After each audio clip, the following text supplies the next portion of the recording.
Kenya's Wildlife and Tourism Ministry has said that climate change is now a bigger threat to elephant conservation than even poaching. Following consecutive seasons of poor rains, rivers and water ponds have dried up, resulting in food shortages for elephants, even leading to their death. Climate change has really hit us seriously. We've been talking about it for a couple of years, but I think this time now we've seen it now in our own eyes now. And as per the last week, close to 200 elephants have already died. Poaching is not the only threat that these gentle giants in Kenya face.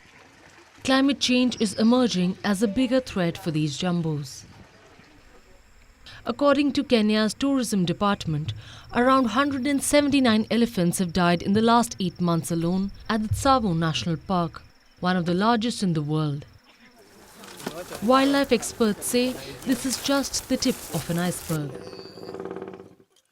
And if the situation continues, we may have lost over 200 plus as we speak today in Aboseri and in Tsavo, and this could be a replica of other areas that have similar characteristics like Masai Mara and Laikipia. The destruction of forests and the natural habitat zones of elephants are contributing to the changing weather patterns. Over the past decade, Kenya has experienced some of the most severe drought conditions in the last 40 years. The prolonged hot weather due to climate change means that most water bodies have run out of water. Elephants are heavy feeders, and they depend on the big area for conservation or for their foraging area. The other thing is they drink too much water. In a day, they are believed to have taken about 240 liters of water and eating about 300 kilograms of dry mass. Some of these areas have not received rain for the last 2 to 3 years. And so you can imagine the situation. There are no water ponds and the trees have dried up completely. And most of these elephants, again, this is the season of calving down. And so the mother giving birth, she's hungry or she has emaciated. We've seen either they give birth to dead calves, they miscarriage, and at some point these calves may not survive. In addition to climate change, it is the human-animal conflict that is posing a big challenge to the conservation of elements.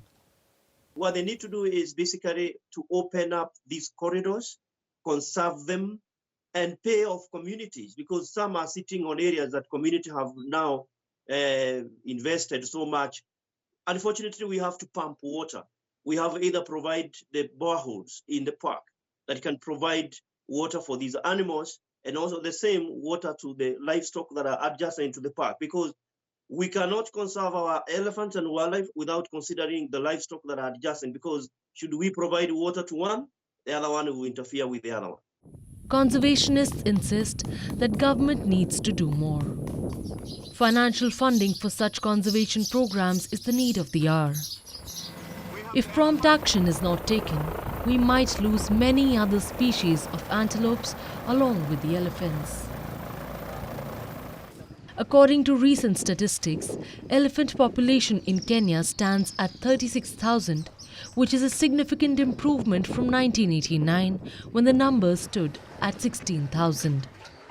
However, the imminent threat of climate change may just undo all the good work.